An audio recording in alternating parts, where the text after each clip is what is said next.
Hello and welcome to online study best plus. मैं हूं अमित शुक्ला। हमारे चैनल पे आपका बहुत बहुत स्वागत है।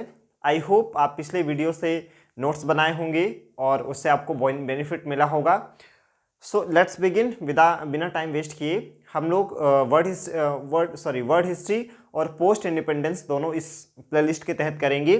तो अभी आपने जो पिछला वीडियो देखा है उसमें ये देखा था कि क्या भारत के पार्टीशन को टाला जा सकता था। आज हम लोग देखेंगे कि ठीक है, पार्टीशन तो हो गया, हम नहीं, अनफॉर्चुनेटली हम अपने पार्टीशन को नहीं टाल सके।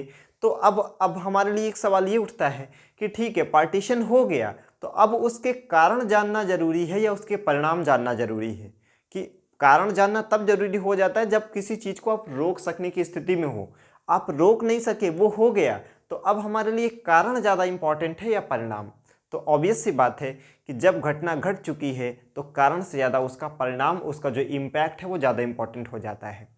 तो जो इम्पैक्ट है वो किस तरह से हमारे इंडिया में पड़ा, तो ये कहा जाता है कि इस विभाजन ने केवल एक लाइन, एक वो फिजिकल एक ऐसी लाइन, वो सरहदों पे लाइन नहीं खींची, वो जो लाइन हमारे दिलों में खींची है। अब हो सकता है वो नफरत के रूप में हो सकता है वो प्यार के रूप में हो, लेकिन पार्टीशन को आज तक लोग भूल नहीं पाए। कभी भी इंडिया पाकिस्तान का मैच होता है तो हमारे लिए स्पेशल क्यों हो जाता है? क्योंकि हमारे साथ वो फीलिंग्स, हमारे जज्बात का हिस्सा हो जाता है। तो पार्टीशन का इम्पैक्ट कितना ज़्यादा है कि आज आप समझ सकते हो, ठीक है ना। कोई इंडिया में कोई डेवलपमेंट होता है तो पाकिस्तान की नेशनल मीडिया का बहुत बड़ा इशू बन जाता है। पाकिस्तान में कोई नया डेवलपमेंट होता है तो इंडिया के मीडिया के लिए, हमारे लिए बड़ा वो इशू बन जाता है, बड़ा वो लाइमलाइट में आ जाता है। क्यों? क्योंकि अभी भी हम इस चीज़ को, हमारा दिमाग भले समझ गया हो लेकिन दिल अभी इस पार्टीशन को स्वीकार नहीं कर पाया। मे भी ये सुनने में किसी को अजीब लग रहा हो, बट ये रियलिटी है, ठीक है। तो क्या इम्पैक्ट पड़े हमारी इकोनॉमी में? तो इम्पैक्ट पहला तो ये है कि ज़्यादातर हिस्टोरियन ने क्या किया है कि जब हिस्ट्री लिखी है तो हमारे जो टॉप क्लास के लीडर्स हैं उनके इर्द गिर्द ही पूरी हिस्ट्री को घुमाया है। तो जब हम लोग विकेंद्रीकरण की ओर बढ़ रहे हैं, डिसेंट्रलाइजेशन ऑफ एडमिनिस्ट्रेशन की ओर बढ़ रहे हैं, चाहे पॉलिटी हो या गवर्नेंस हो, हर तरफ जब डिसेंट्रलाइजेशन हो रहा है, मार्जिन की ओर जा रहे हैं सेंटर से, तो क्यों ना हम लोग बात करें कि जो घटनाएं हुई इतिहास में उनका आम लोगों के जीवन पे क्या फ़र्क पड़ा। ये बहुत महत्वपूर्ण हो जाता है। और दुख की बात यह है कि इसमें बहुत कम लिखा गया है कि इस विभाजन का दंश और ये जो ऐतिहासिक घटनाएं हैं उनका आम जीवन पर क्या प्रभाव पड़ा। ज़्यादातर हिस्टोरियन एक तरह के चाटुकार ही रहे। उन्होंने राजा की पसंद क्या है, राजा की नापसंद क्या है, राजा क्या पहनते हैं, राजा क्या सोचते हैं, इसी के बारे में लिखा। जबकि जनता के सुख दुख क्या थे, उनके प्रेफरेंसेस क्या थे, उनके दुख क्या थे, इसके बारे में बहुत कम लिखा गया। तो हम लोग जब परिणाम में जानेंगे तो परिणाम में जाने के लिए दो चीज़ें हैं, एक है सेंटर, एक है मार्जिन। हम लोग कहाँ ज़्यादा फोकस करें? एक तो हो गया सेंटर और दूसरा हो गया मार्जिन। तो हम लोग को जो ज़्यादा फोकस करना चाहिए वो मार्जिन पे करना चाहिए, राइट। आम लोगों का कैसे उस पर दंश झेलना पड़ा। तो आपने देखा होगा कि ये मानव इतिहास की, ये जो इंडिया और पाकिस्तान का पार्टीशन हुआ, ये मानव इतिहास की सबसे बड़ी ट्रेजेडी है, जिसमें करीब करीब 5 लाख लोग स्लॉटर्ड किए गए। इंडिया पाकिस्तान के जब पार्टीशन हुआ तो 5 लाख लोगों को मौत के घाट उतार दिया गया। आप इम्पैक्ट सोचिए किस लेवल पे है कि जो 5 लाख पीपल हैं वो क्या किए गए, वो स्लॉटर कर दिए गए। मानव इतिहास में आज तक ऐसा कभी नहीं हुआ है। करीब 1.5 करोड़ लोग क्या किए, इंडिया से पाकिस्तान और पाकिस्तान से इंडिया की ओर माइग्रेट किए।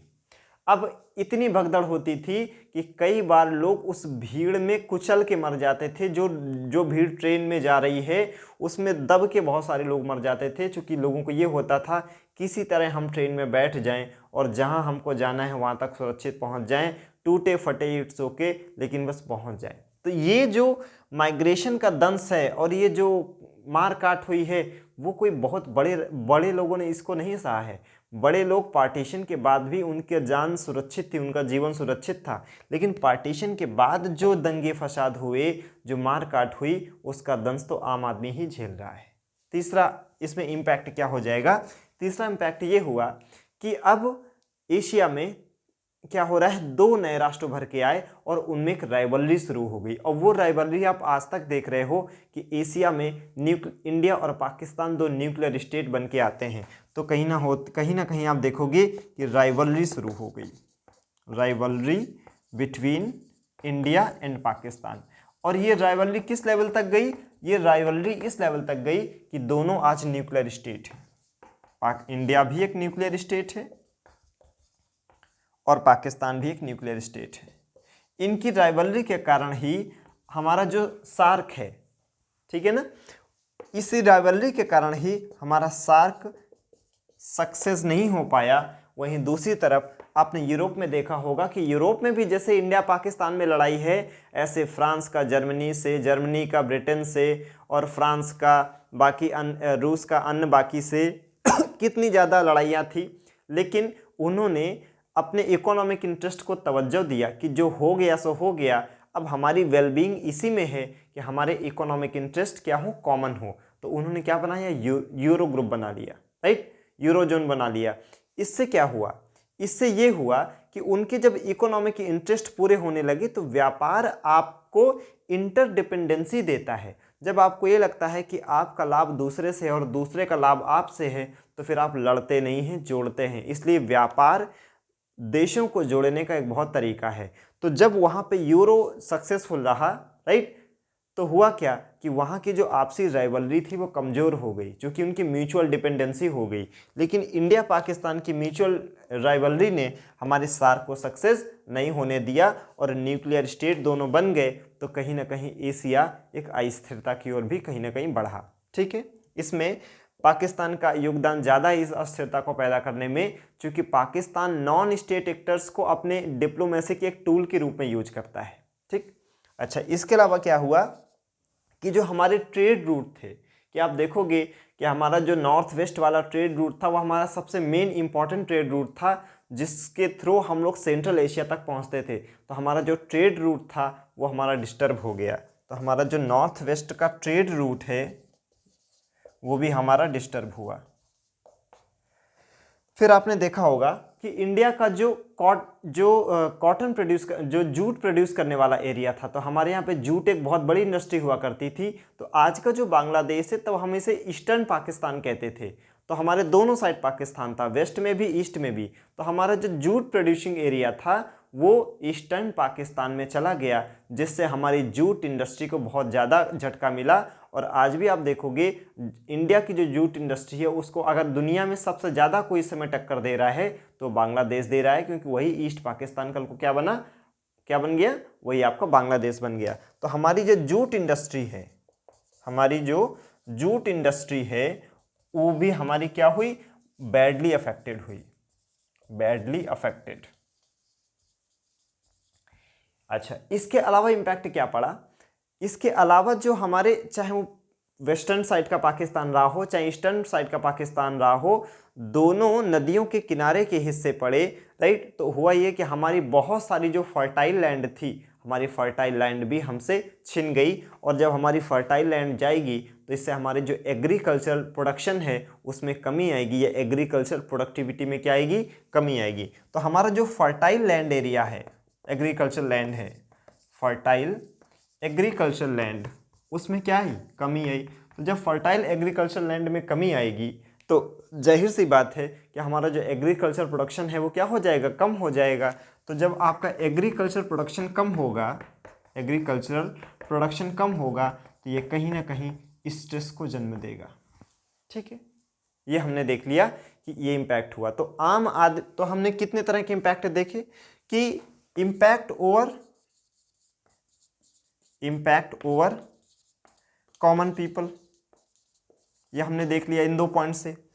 अब इसमें क्या हो गया, इम्पैक्ट ओवर इंटरनेशनल रिलेशनशिप, हमारे इंटरनेशनल रिलेशनशिप में फर्क पड़ा। ये क्या हो गया, इम्पैक्ट ओवर इकोनॉमी, हमारी इकोनॉमी में फर्क पड़ा। क्या हमारी पॉलिटी में फर्क पड़ा क्या? यस, हमारी पॉलिटी में फर्क पड़ा। इसका जो इम्पैक्ट है हमारे फेडरल स्ट्रक्चर में भी पड़ा। तो हमारे जो सिटीजनशिप के क्लॉज हैं, उनके प्रोविजन आज जैसे हैं। अगर पार्टीशन नहीं हुआ होता तो हमारे सिटीजनशिप के जो क्लॉज हैं, जो हमारे आर्टिकल हैं, वो भी हमारे चेंज होते। तो इसका असर हमारे फेडरल स्ट्रक्चर पे भी पड़ा है।